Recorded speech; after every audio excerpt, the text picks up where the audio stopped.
Welcome, everyone, to this deep dive today, where we're going to be looking at the connection between Sankhya philosophy and Holi.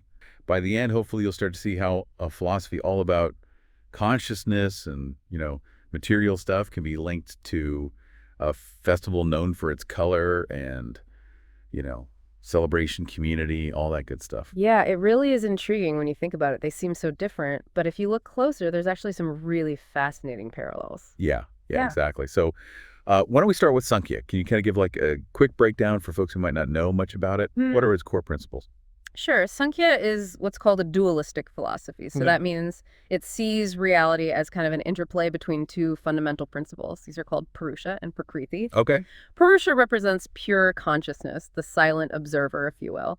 And Prakriti is basically everything else. It's the material world, our thoughts, emotions, even our senses. So it's suggesting that our true self, this Purusha, is actually separate from all those experiences we have.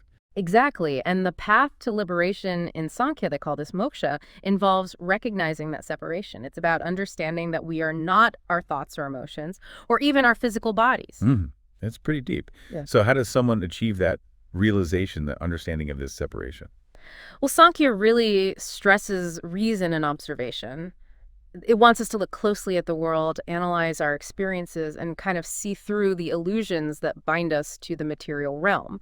The word Samkhya itself means enumeration, which really emphasizes the importance of like systematic observation in this philosophy. Okay, that makes sense. So now let's move on to Holi. It's known for all this, exuberance and celebration.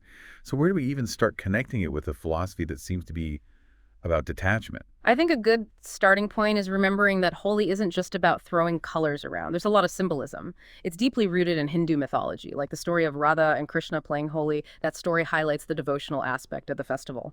Right, right. So there's that playful devotional energy under it all. But, Holi also has so many different ways it's expressed all across India. Absolutely. Take, for instance, Hola Mohalla. It's a Sikh tradition that takes Holi and turns it into a 3-day event. There's martial arts, displays, competitions, all sorts of stuff. And then there's Melki Fad, where people make those human pyramids to try and break a pot that's filled with treats, which is often a reference to Krishna's love of butter. Yeah, exactly. And all these variations show us that Holi isn't just one thing. It's this wide spectrum of experiences from rituals to playful competition. So how do we bring that together with Sankhya? We've got this diverse, vibrant festival and a philosophy that seems to emphasize detachment from all the material stuff. Where do we start to see the connections? Maybe we can think about it like this Holi with all its, vibrancy and colors and sounds. Maybe that's a representation of Prakriti, like the material world and all its, glory. Interesting. So we're not just celebrating spring or having fun. We're actually experiencing the essence of this Prakriti, this force that Sankhya talks about. Yeah, exactly. And that feeling of letting go of social norms during Holi, that sense of freedom and unity, maybe that's like a little taste of the liberation that Sankhya is after. So it's like Holi gives us, even if it's just for a moment, a chance to experience what it means to detach from our individual identities and all those social rules. Yeah, it's definitely a perspective worth considering. I mean, during Holi, people from all walks of life come together, they let loose and experience this, sense of oneness. That makes me think about the whole communal aspect of Holi. Could it be that this shared joy, this collective celebration is also reflecting Sankhya's goal of transcending individual limitations? That's a really interesting idea. Holi does bring people together across all these social divides and creates this feeling of unity, which could be seen as a kind of microcosm of that interconnectedness that Sankhya emphasizes. And speaking of interconnectedness, Sankhya talks about those three forces that shape Prakriti, Sattva-rajas, and Tamas. Could those be at play during Holi too? Absolutely. Think of the gunas, that's what they're called, like primary colors that blend together to make up all of human experience. So Sattva is purity, light, harmony. Rajas is action, passion, energy. And Tamas is like inertia, darkness, even ignorance. Exactly. And you can actually see all three of these gunas happening during Holi. Those moments of quiet reflection or spiritual connection in the middle of all the celebration that Sattva shining through. And then the dancing, the throwing of colors, that's Rajas, that energy that drives the whole thing. Right. And of course, there's that potential for, going overboard, that coming down from the holy high, which you could say is the influence of Tamas. So it seems like Holi creates this space for all of these forces to exist together and interact. Is that a reflection of how Sankhya views the world, this constant interplay of the gunas? It helps us see the many sides of not just Holi, but life itself, acknowledging both the spiritual and material dimensions, the highs and lows, the moments of connection and release.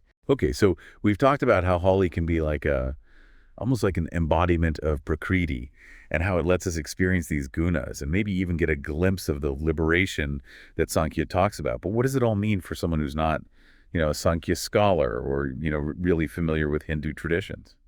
Well, I think it really shows how powerful cultural traditions can be. They can embody these really profound philosophical ideas. And Holi, with all its rituals and symbolism and communal experience, it kind of becomes a living expression of these Sankhya concepts. So it's not just something you think about in your head, it's something you can actually like experience and feel and connect with on a deeper level. Right, exactly. By like immersing ourselves in Holi, with all the colors and the energy, we're not just having fun, we're engaging with a whole philosophical framework that helps us understand ourselves and our place in the world. That's a really interesting way to think about it. It makes you wonder if other festivals and celebrations around the world have this kind of philosophical depth too. Definitely something to think about. Maybe all these traditions with their rituals and symbols, they give us these unique ways of looking at the human experience and how we relate to the bigger picture. Yeah, that's a great point. Yeah. So as we wrap up this deep dive, what would you say is the main takeaway for our listeners? I'd say look deeper into the philosophical side of cultural practices, not just in India, but everywhere. Look beyond the surface and explore those layers of meaning that are hidden within these traditions. You might be surprised by what you find. That's a great note to end on. Thanks for taking us on this journey through Sankhya and Holi.